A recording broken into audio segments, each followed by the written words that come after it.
Amigos televidentes, muy buenos días. Es un gusto poder saludarles en la mañana del martes 6 de mayo de este año 2014, una mañana en la que encontramos a la hora de salir de nuestros hogares las calles lisas. La recomendación es para que maneje con precaución. Si usted todavía o está a punto de salir hacia sus labores, a dejar a los hijos al kinder, al colegio, maneje con precaución. Y el Ministerio del Medio Ambiente ya lo ha dicho, van a continuar las lluvias.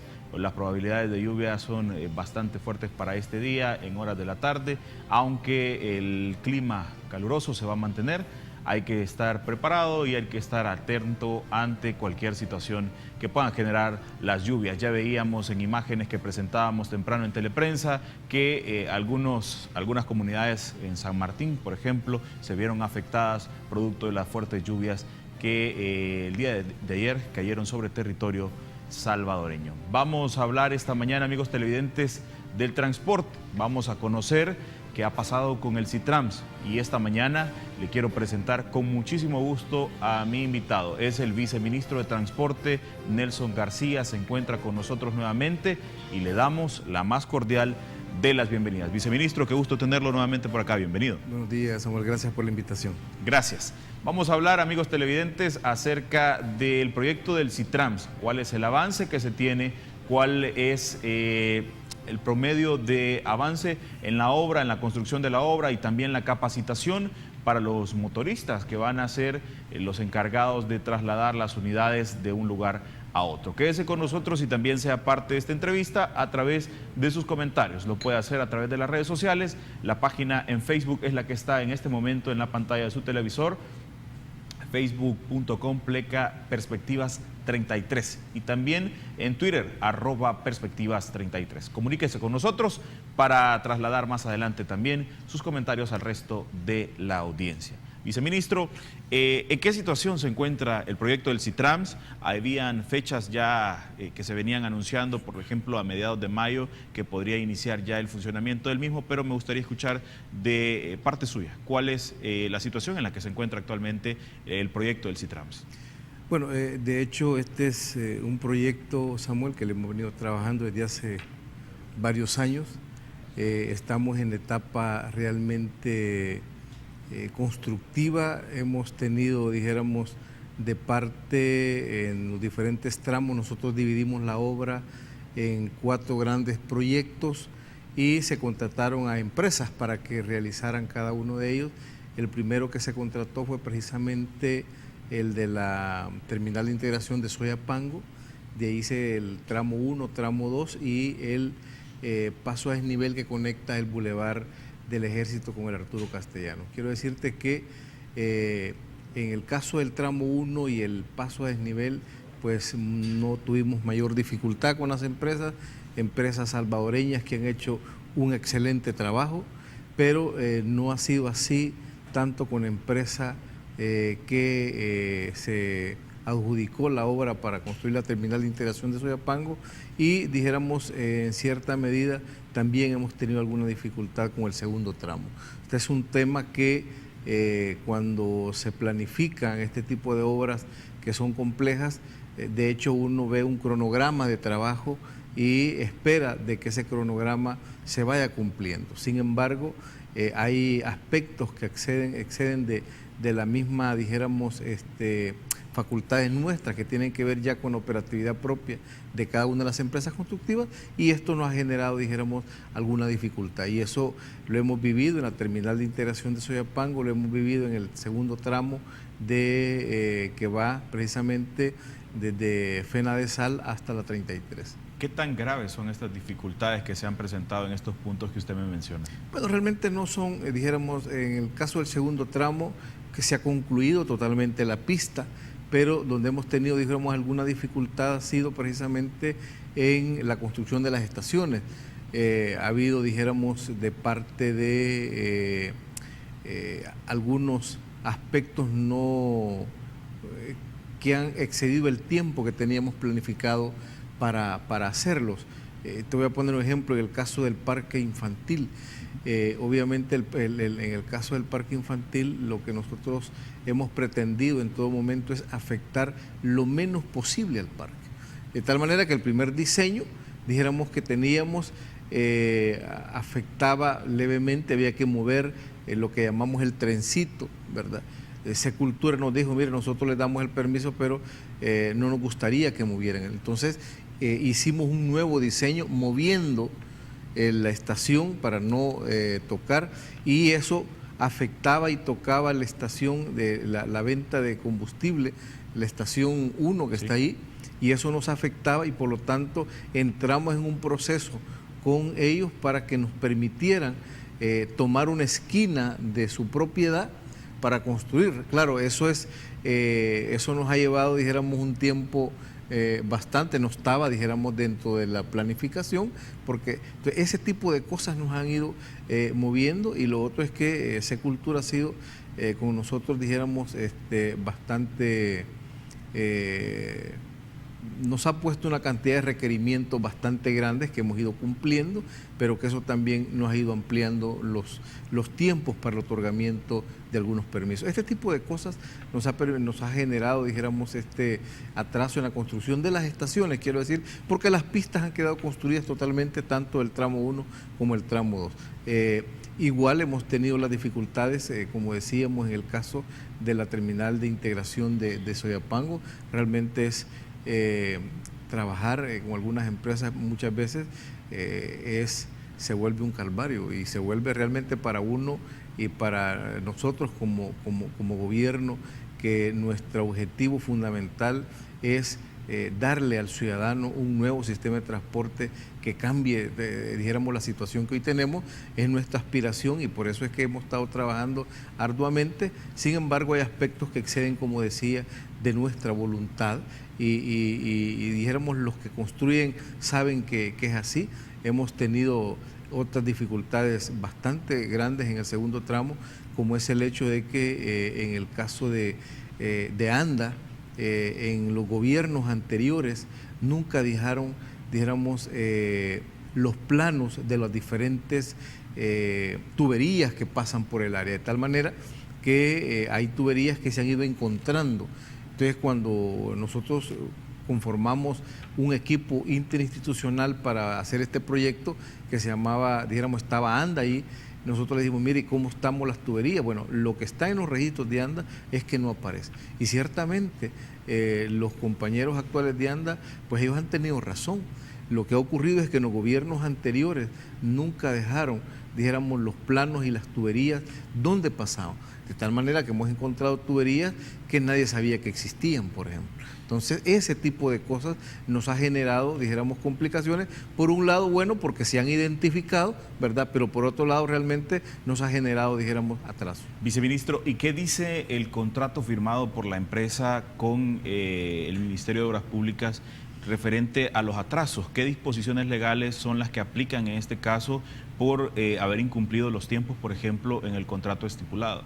Bueno, de hecho hay aspectos, Samuel, en cuanto a los contratos, que hay cláusulas que establecen, dijéramos, cuándo procede o no una ampliación del contrato, cuando hay aspectos que no son, dijéramos, propias del constructor, y que eso, dijéramos, alguna modificación, como por ejemplo, te quiero decir, en el caso del segundo tramo, los diferentes aspectos que hemos ido encontrando que nadie los tenía previstos, ni los constructores ni nosotros mismos. Entonces de repente dicen, mire, aquí tenemos una dificultad, que hay que mover esta tubería.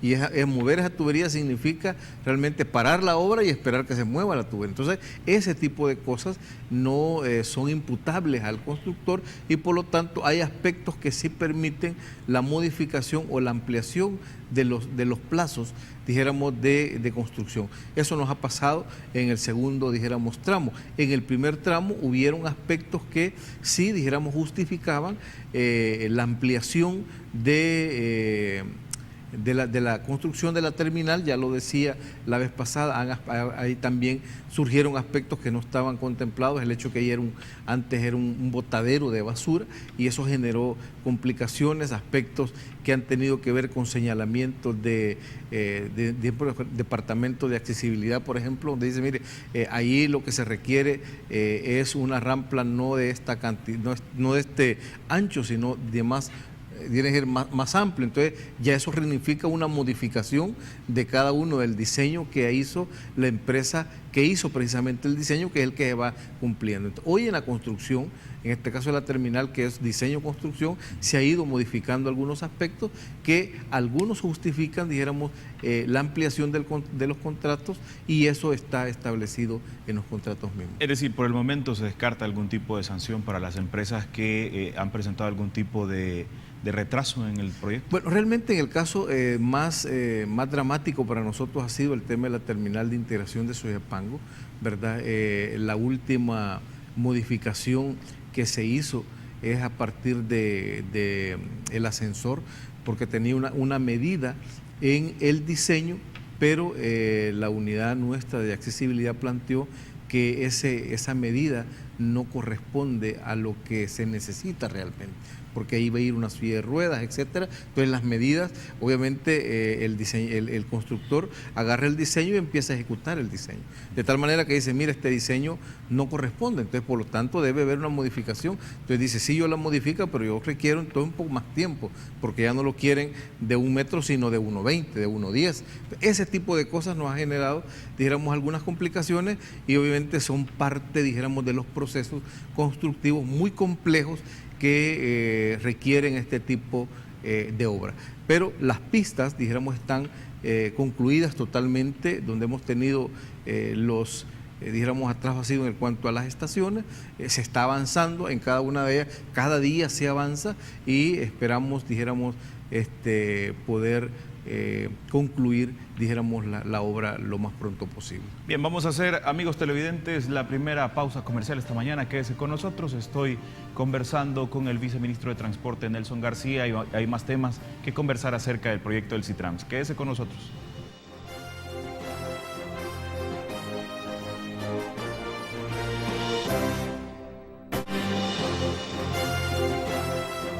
Gracias por quedarse en sintonía de su canal 33. Viceministro, hay varias preguntas que la ciudadanía se hace. Una es cuándo va a empezar el funcionamiento del Citrams, y con lo que nos ha mencionado acerca de los trabajos, de cómo van, el porcentaje de avance que estos presentan, también queremos consultarle cuándo y si es que hay fechas para el funcionamiento del mismo. Bueno, de hecho, lo que nosotros pretendemos, Samuel, en los próximos días, a finales de este mes, precisamente es arrancar con la verificación ya en operatividad del primer tramo. Recordémonos que se ha construido por tramo. El primer tramo iba precisamente de Plaza Mundo hacia el reloj de Flores. Es un tramo que ya está concluido, sus estaciones concluidas, esa área está concluida totalmente. Entonces lo que pretendemos es arrancar con ese primer tramo para ir verificando cada uno de los aspectos. Obviamente tendrá que ser de forma gratuita, Samuel, o sea, no tendrá costos para los usuarios, pero sí será una manera de ir verificando que cada una de las estaciones, los aspectos técnicos o electrónicos, validadores, etcétera, cámaras, funcionen dentro del primera, la conectividad precisamente que tiene. Ahí hay una fibra óptica, verificar cómo funciona cada uno de esos aspectos, los semáforos que se van a establecer, que son 2 en esa área, cómo va a operar el tema del acceso a las personas con alguna discapacidad en las estaciones. O sea, tenemos que ir verificando cada uno de ellos. Entonces lo que pretendemos es en este primer tramo empezar, dijéramos, un aspecto para ir verificando cada uno de estos aspectos tecnológicos que nos permitan, dijéramos, en ese periodo de prueba, que será como un piloto entre, dijéramos, Plaza Mundo y el reloj de Flores, y posteriormente entrar ya cuando concluyan las estaciones en lo que sería el segundo tramo hasta la 33. Pero esto nos servirá para empezar a operar el sistema, empezar a verificar el sistema y pues que pueda ser, dijéramos, conocido, también pueda ser verificado cada uno de sus aspectos y los componentes que cada uno de que tiene el sistema. ¿De qué va a depender el tiempo de inicio de esta prueba piloto? Bueno, realmente ya casi está lo que hemos estado verificando. Precisamente ayer en la tarde tuvimos una reunión con los técnicos verificando cómo va a ser, dijéramos, el caso de enfrente de Plaza Mundo, cómo van a dar vuelta las unidades para poder retornar alrededor de Flores, porque ahí sí no hay problema, porque ahí pueden dar vuelta precisamente en el reloj. Pero en la otra parte, verificando si en Diana, etcétera, Redondel Diana, dónde es que van a dar la vuelta. Esa es la única parte que estamos verificando para que pueda realmente ya poder, dijéramos, echar a andarse esa parte, ¿verdad? Esperamos que sea ahí por la tercera, cuarta semana de mayo, que es lo que habíamos planificado, y empezar a verificar cada uno de los componentes que ya estén funcionando. Hay temas que, por ejemplo, se convierten en parte importante también de este proyecto, y es los buses alimentadores, los buses que van a estar, o las rutas que van a estar saliendo de las colonias para alimentar las unidades grandes del CITRAMS. De ese proyecto, de ese trabajo paralelo, ¿qué es lo que se sabe, qué es lo que se tiene al momento? Bueno, de hecho, también hemos ido, dijéramos, avanzando. Obviamente algunas rutas, cuando uno les da el nuevo recorrido, no están acostumbrados a otro recorrido, y algunos muestran su inconformidad, otros lo ven bien porque genera, dijéramos, un ahorro en el costo de operación. Cuando se reduce un recorrido, obviamente se reduce el gasto de combustible, se reduce el tiempo, se reduce el tema del aceite, las llantas, etc. Entonces muchos lo ven con el aspecto positivo de que la reducción precisamente de los tramos genera un ahorro. Otros lo ven en función de que entre más pequeño es el tramo, menos personas hacen uso del sistema, y por lo tanto menos personas, dijéramos, pagan el sistema. Entonces hay diferentes opiniones, sin embargo, todos debemos de comprender que lo que hacemos es en función no del gobierno, no específicamente de los empresarios, sino de los usuarios, que son pues los que al final salen favorecidos con este sistema. Y al estas rutas tener modificaciones en sus recorridos, reducción quizás de algunos tramos, ¿el tema del subsidio también se modifica con estas rutas en específico? Bueno, realmente hoy por hoy no, Samuel, hay un decreto que se aprobó precisamente en noviembre del año pasado, que es la ampliación del decreto 487, que establece un monto de subsidio para los empresarios y empresarias del transporte, y mientras no se modifique, dijéramos, ese decreto, el subsidio tendrá vigencia hasta el 31 de diciembre. Entonces, por lo tanto, legalmente corresponde tal y como está. Obviamente habría que estudiar, habrá que verificar si se requiere alguna modificación.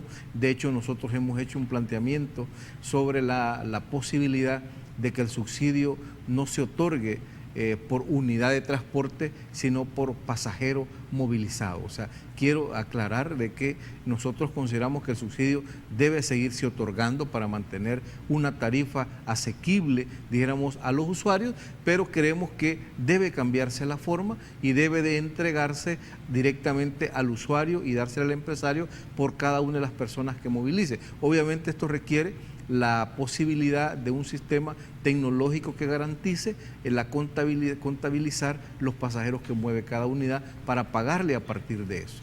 Esa modificación al 487 para permitir lo que usted me está expresando, ¿está en estudio actualmente? Bueno, sí, ya está formulado, dijéramos, el anteproyecto, dijéramos, ya ha sido consultado o está siendo explicado algunas fracciones legislativas para que puedan, dijéramos, compartirlo, y además verificar qué es la mejor forma de entregar un subsidio. Así se hace en la dijéramos, en la mayoría de países del mundo donde se da este tipo de subsidio, porque es un mecanismo que permite dar un subsidio no en este caso a la oferta, sino precisamente a la demanda, que es a los usuarios. Entonces, en ese sentido, las unidades entonces se preocupan por trasladar a las personas, porque al final, si no traslada ningún usuario al mes, no va a tener subsidio. Debe trasladar usuarios para tener subsidio a partir de las personas que trasladen. Entonces, esto, dijéramos, es una ventaja importante, porque ordena, dijéramos, en este caso, el tipo de subsidio que debe tener, dijéramos, ciertas características. Viceministro, pero cuando dice que si una unidad no traslada a un solo usuario, no tiene subsidio, ¿no es también ponerlos en la situación actual cuando, por ejemplo, el dueño de la unidad le dice al motorista, tráeme tanto y lo que sobre es tuyo, y una especie de competencia que se vive día a día en las unidades de transporte por conseguir la mayor cantidad de pasajeros para lograr una meta que se tiene? Bueno, de hecho, cuando se habla de este sistema, se habla del control de cada una de las unidades. Yo la vez pasada expresaba que, por ejemplo, de las unidades de Santa Tecla, que tienen, dijéramos hoy, un sistema GPS y un sistema electrónico, nosotros tenemos un control de cuántos viajes hacen al día. Y se les otorga, dijéramos precisamente, una frecuencia, y se les otorga no solo la frecuencia, sino que un recorrido, y se les otorga, dijéramos, viajes al día. O sea, los viajes, la frecuencia, dijéramos que deben de salir cada 5, cada 10 minutos. Entonces, lo que nosotros verificamos en el sistema, que debe ser cumplido, porque también es penalizado, dijéramos, el hecho no cumplir con esa frecuencia ni con los recorridos establecidos. ¿Qué ocurre ahora? Lo que ocurre es que muchas de las unidades, algunas no hacen los viajes que corresponden, algo otras no trabajan los días que corresponden, y algo otras buscan no trabajar y siempre cobrar. Entonces, dijéramos, para poder realmente controlar esta situación, solo puede ser utilizando los avances de la tecnología, que es, dijéramos, los GPS, que es sistemas, dijéramos, tecnológicos que garanticen y que podamos verificar en un centro de control dónde está cada una de las unidades, sacar un reporte por cada una de las unidades, cuántas personas ha trasladado, cuántos viajes ha hecho, etcétera. O sea, y eso puede ser, es posible, lo podemos hacer ahora con casi 1.200 unidades que ya tenemos en el sistema, que usted dice una placa, nosotros la buscamos, le sacamos el reporte, cuántas personas movilizó, cuántos viajes hizo, cuáles fueron los recorridos, cuáles fueron las velocidades, todo eso aparece en el reporte que se tiene. Entonces, esto permitirá realmente tener un mayor control sobre el transporte, además de eso, una mayor regulación y, por lo tanto, un mejor servicio al usuario, que es lo que nosotros pretendemos. Y toda la aplicación de toda esta tecnología para las unidades de transporte, que es una propuesta y es un plan, al final también se traduce en una inversión. ¿De dónde saldrían esos fondos? ¿Sería inversión del Viceministerio de Transporte? ¿Sería al final alguna, no sé, algún cobro al transportista, o cómo sería? Bueno, ya está avanzando. O sea, esto, dijéramos, el sistema o la implementación del nuevo sistema de recaudo a través de el recaudo electrónico ya dota, dijéramos, de este tipo de herramientas al viceministerio y a las unidades, de tal manera que nosotros ya tenemos el centro de control, tenemos las pantallas, tenemos el sistema y podemos estar verificando. ¿Qué es lo que ocurre? Que cada empresario tiene que ir colocando, dijéramos, su respectivo GPS, su respectivo validador, a partir del cual nosotros vamos a tener ese control. Y ha ido avanzando el proyecto. O sea, hoy tenemos como 1.200 unidades, esperamos que podamos tener alrededor de las casi 4.000 que se requieren, y con eso tendremos todas las herramientas tecnológicas para implementar sin hacer una inversión pública, sino es una inversión prácticamente que han hecho los propios empresarios de transporte.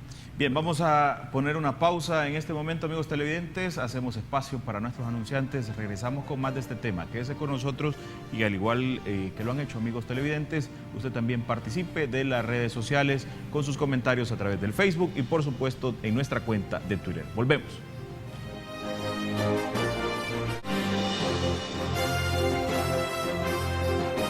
Amigos televidentes, gracias, buenos días, gracias. Es un gusto saber que está del otro lado del televisor, compartiendo, por supuesto, con nosotros esta conversación que hoy tenemos el gusto de tener en el set al viceministro de Transporte, Nelson García, y hemos estado hablando acerca del proyecto del Citrans. Otra de las interrogantes es, viceministro, ¿cuánto va a costar? La vez anterior que tuvimos el placer de tenerlo por acá, nos comentaba que se iba a presentar la ficha técnica, por decirlo así, o el estudio de cuánto era la tarifa sugerida a la Secretaría Técnica de la Presidencia. Y me gustaría saber ahora qué ha cambiado de lo que conversamos esa vez, y si es que ya se sabe cuánto va a costar el Citrans. Bueno, de hecho nosotros hemos presentado ya nuestra propuesta como viceministerio, le hicimos llegar al ministro de Obras Públicas, y el ministro la ha elevado, dijéramos, gabinete económico de Casa Presidencial, la cual, dijéramos, la tiene en este momento y está haciendo, pues obviamente, los estudios pertinentes que les permitan a ellos comprender por qué una tarifa vale esto, por qué otra, y bueno, al final si van a sugerir o no algunas modificaciones.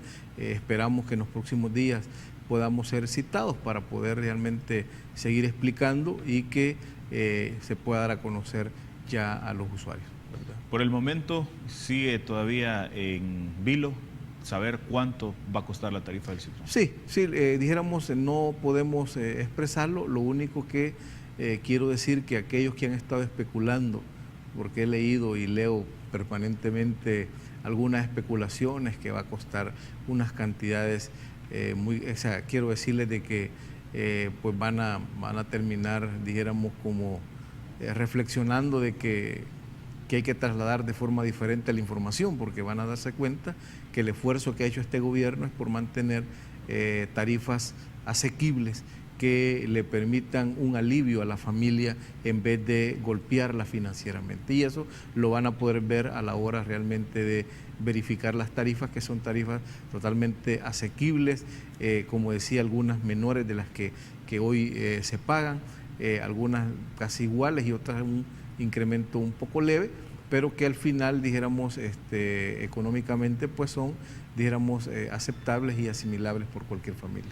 Hay otro tema y es acerca de las personas que van a estar encargadas de trasladar estas unidades, cómo va la capacitación de las mismas y si es que ya se tiene un número determinado de cuántas personas son las que van a trabajar como motoristas, como choferes del Citrans. Bueno, ha iniciado un proceso de, dijéramos, de selección. Precisamente el día de ayer aparecía en varios rotativos un llamado a todos aquellos que quieren ser parte de este proceso de modernización. Ya hay un equipo acá en el país donde están psicólogos, psicólogas, donde hay un equipo que va a empezar a seleccionar.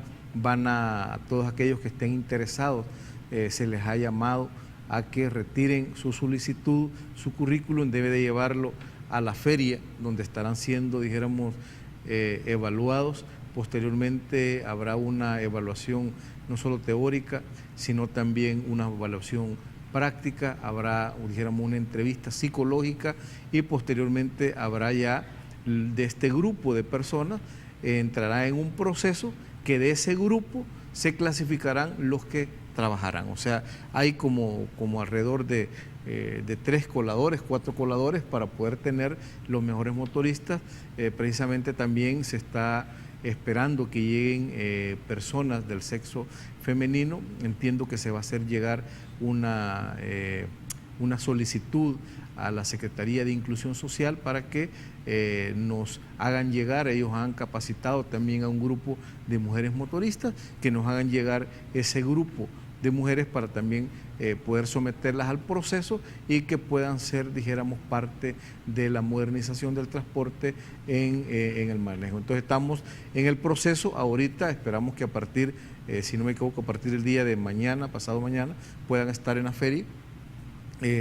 Dijéramos, se va a estar recibiendo su currículum, se va a estar haciendo la evaluación psicológica, la evaluación teórica y la evaluación, dijéramos, práctica, que va a ser en otro lugar, y a partir de ahí ese grupo de personas que se van a seleccionar, se van, dijéramos, después se van a someter a un curso, de ese curso se va a reducir a un grupo menor, ¿verdad? ¿Qué perfil es el que se está buscando y si es que motoristas que actualmente funcionan en diversas unidades pueden aplicar también Bueno, este pueden curso? aplicar perfectamente, tiene que ser personas, dijéramos, de ambos sexos, no tiene, dijéramos, una edad determinada, son personas que no deben de tener infracciones de tránsito, personas que no deben de tener, dijéramos, antecedentes penales ni antecedentes policiales, personas que deben de estar dispuestas a someterse a las diferentes pruebas, tanto psicológica como teórica como práctica, lo que pretendemos es una nueva actitud de un motorista totalmente diferente que va a ser, dijéramos, van a trabajar 8 horas al día, y lo dice precisamente, se está pensando personas que trabajen jornadas de 8 horas con sus respectivos, dijéramos, beneficios sociales, prestaciones sociales, AFP, seguro social.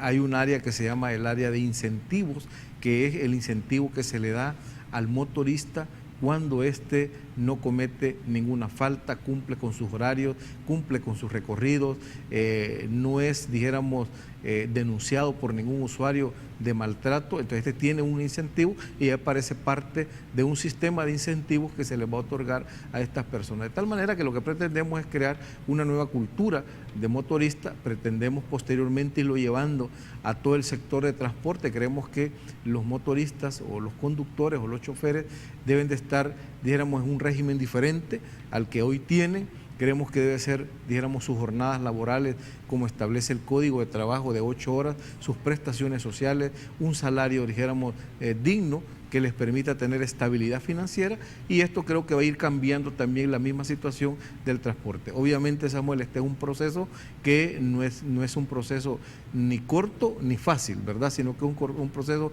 complejo, pero que hay que entrarle porque esta es la manera de cómo resolver, dijéramos, el tema de transporte. ¿Cuánto tiempo dura este proceso? Bueno, en el caso de los actuales conductores, pues es un proceso que no va a durar, dijéramos, mucho. Primero ya deben de tener licencia pesada o T1, como le llamamos. Entonces, por lo tanto, son personas que ya manejan, están licenciadas, valga la palabra, y lo que vamos a hacer con esto es clasificar a aquellos que cumplan el perfil que hemos pedido. Obviamente ya todas estas personas no van a aprender a manejar, ya saben manejar, ¿verdad? Entonces, por lo tanto, lo que tienen que hacer es saber cómo, a la hora de hacer las prácticas, cómo es que va a manejar, dijéramos, un bus articulado, un bus padrón. Recordémonos que son buses automáticos con mucha facilidad para poder manejarlos. Sin embargo, el tema no es tanto solo manejar, sino la actitud que debe tener hacia el usuario, que es lo más importante. Cómo lograr tener un motorista que ante el usuario sea una persona respetuosa, sea una persona realmente que respete los derechos de cada uno de los sectores, de los grupos, dijéramos, de personas y de usuarios. Entonces, por lo tanto, buscamos no solo el tema de la capacidad técnica, que por supuesto todas estas personas que van a llegar la van a tener, sino esa actitud de cómo poder tratar de mejor forma a los usuarios del transporte. En la lógica de la planeación o cuando se estructuró este proyecto, viceministro, en el plan o en la cronología que se tenía, estaba previsto para que a esta fecha se estuviera haciendo una convocatoria, cuando se espera que al final de este mes se haga una prueba piloto. Se tenía previsto que en esta fecha se hiciera la convocatoria para los que van a aspirar a motoristas, que en esta fecha todavía no se supiera la tarifa del pasaje. Y digo esto porque a ratos pareciera, y quizás una de los cuestionamientos que hacen los amigos televidentes y que se hacen en general es si es que todo va acorde a lo planificado o si es que hay algunas cosas que se han ido improvisando. Bueno, realmente, obviamente, en un tipo de sistema como este, improvisar es muy difícil. Lo que ocurre es que las obras de por sí el proyecto es un proyecto complejo, porque estamos hablando de un servicio público. O sea, no estamos hablando de construir, dijéramos, casas, ¿verdad? No, que tiene que ver con personas, tiene que ver con cómo, dijéramos, ir construyendo un sistema que tiene que ver con varios aspectos que muchos, dijéramos, lo has destacado, lo decías al principio. Uno es la parte de la infraestructura, es lo menos complicado. Y aún haciendo menos complicado hemos tenido complicaciones, valga la redundancia, en el caso de la terminal de integración y el segundo tramo. La parte más difícil es cómo organizar a un sector que por mucho tiempo estuvo desorganizado o está desorganizado. Un sistema que por mucho tiempo ha sido criticado, porque acá realmente muchos critican el sistema. Y tienen razón, el usuario fundamentalmente que lo vive, lo critica, pero hay otros que ni se montan en los buses y lo critican también, pero nosotros lo podemos comprender que así es. Sin embargo, quiero decir, cuando entramos a tratar de modificarlo, de cambiarlo, obviamente no es fácil. O sea, trabajar con el sector transporte y trabajar con los empresarios es una tarea que requiere de mucha paciencia, de mucha planificación y por lo tanto, obviamente cada uno de los aspectos que hemos ido desarrollando son aspectos planificados dentro del proyecto, pero que no son fáciles, son complejos. Sin embargo, vamos asumiéndolos, lo vamos entrando.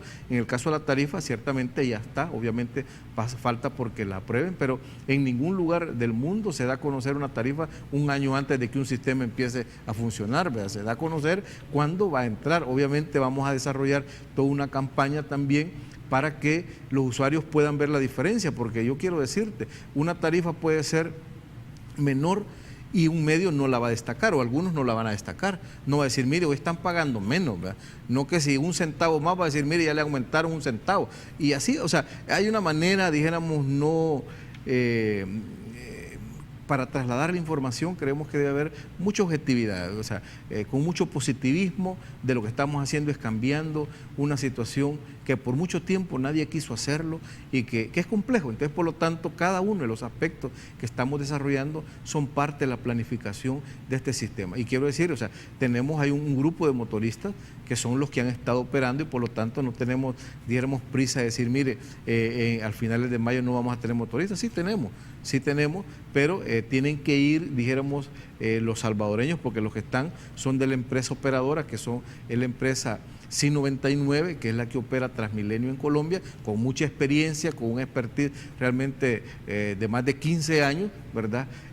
Sin embargo, tienen que ir retirándose y quedando, dijéramos, los salvadoreños. Entonces, sí hay, dijéramos, un staff hoy por hoy de motoristas donde hay hombres y mujeres, pero la idea es que sean los salvadoreños los que vayan asumiendo la conducción de estas unidades. Última pausa comercial, amigos televidentes, y regresamos con las conclusiones de esta conversación.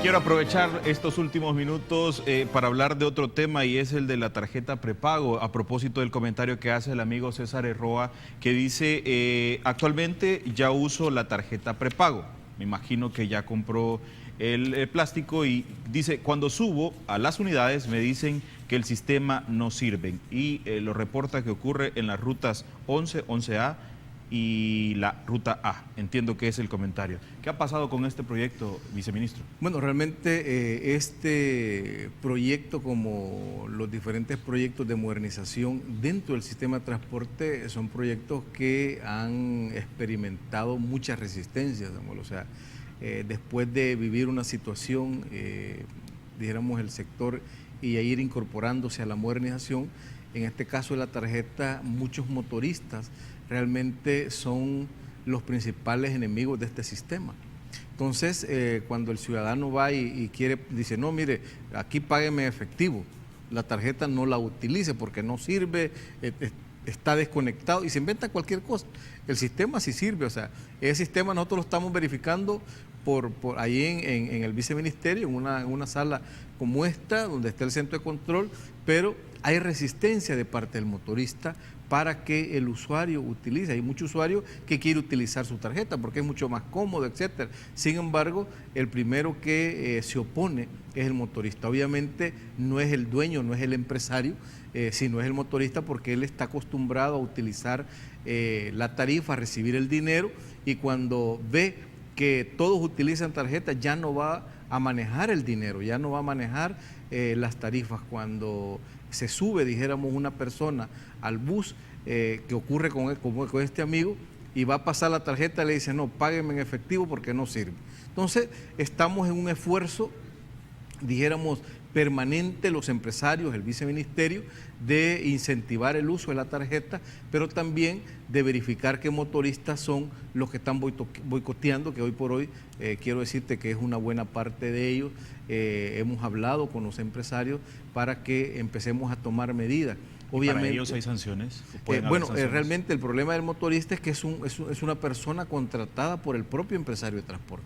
Y nosotros le hemos dicho al empresario, o sea, aquí quien está perdiendo no es, dijéramos, en este caso el gobierno, es el propio empresario que muchas veces parte o un porcentaje importante de su tarifa no logra llegarle porque se queda, dijéramos, en el camino, dijéramos, del motorista, en la recarga, en la gaseosa, en la fruta, etcétera. Entonces se va quedando y no logra llegar. Entonces también esto para nosotros como gobierno pues impacta porque al final el propio empresario está pidiendo más subsidio, más tarifa, porque no tiene una forma eficiente de recaudar la tarifa actual. Entonces, dijéramos el pasaje que cada uno de los usuarios paga a la hora de subirse a una unidad de transporte. En este sentido, tenemos que seguir trabajando, insistiendo en la necesidad de que también los motoristas tomen conciencia. Por eso hemos planteado que al motorista debe de dársele también ciertos beneficios. ¿Cuáles son estos beneficios? Bueno, primero, que tenga un horario de trabajo como establece el Código Laboral de 8 horas, que tenga sus prestaciones sociales, que tenga su seguro social, etcétera, de tal manera que el motorista se siente, diga, bueno, mire, ya no voy a recibir el dinero, pero voy a tener un beneficio, voy a trabajar 8 horas, voy a tener mi seguro social, voy a tener mi AFP, etcétera. Entonces creemos de que hay que entrar en una nueva dinámica conjuntamente con este esfuerzo que hace el gobierno, los empresarios, para ir cambiando también esa situación de los motoristas. Tengo que despedir el espacio, pero antes voy a leer el mensaje o el tuit que manda el amigo Salvino. Dice: viceministro, ¿por qué no abren provisionalmente el paso a desnivel frente a Molsa? Nos ayudaría bastante con el flujo de vehículos. Y es que en los últimos días el tráfico vehicular ha sido una constante casi que a cualquier hora, y como decía alguien por ahí, las rutas alternas quizás que ya no existen. Bueno, realmente existen, están muy también saturadas. Quiero en primer lugar decir lo que dice el amigo, pues esperamos que alrededor de la próxima semana, finales de la próxima semana, esté aperturado totalmente ese paso a desnivel, ¿verdad? Creo de que, y nosotros comprendemos que ha habido ya un cansancio del tema del tráfico. Quiero nada más acotar que hay un aspecto importante que lo platicábamos, y es que el parque vehicular ha crecido de una manera, dijéramos, bastante acelerada y grande. De tal manera que hoy tenemos 820,000 vehículos y debemos de empezar a pensar en medidas que permitan utilizar menos las calles, porque por más calles que hagamos, si cada día se incorporan, bueno, cada año se incorporan entre 35 y 40,000 vehículos, si esto sigue ocurriendo de la misma manera, entonces lo que va a pasar es que los congestionamientos, aun cuando hagamos grandes esfuerzos con la Subdirección de Tránsito, el viceministerio, no va a ser fácil controlarlo. Quiero decir de que tenemos que ir pensando en cómo incentivar el transporte colectivo, y de ahí viene el Citran, la necesidad de la utilización de un colectivo que sea seguro, que sea, dijéramos, efectivo, que sea ordenado. Entonces, pero decía el amigo de que ese paso va a quedar abierto. Esperamos que ahí la próxima semana, entre el 12 y el 15, esté aperturado, y con eso pues vamos a ayudar mucho a todos los que transitan el Boulevard del Ejército. Viceministro, quiero agradecerle por venir nuevamente y compartir con la audiencia del Canal 33 de estos temas que son de total importancia. Muchísimas gracias. Gracias, Samuel, por tu invitación. Y vamos a estar pendientes también de noticias al respecto del Citrans más adelante. Bueno, aquí vamos a estar. Muchísimas gracias. Amigos televidentes, a ustedes también gracias por habernos acompañado. Quédense en sintonía de Canal 33 y nos vemos en una próxima oportunidad, si Dios así lo permite. Buen día.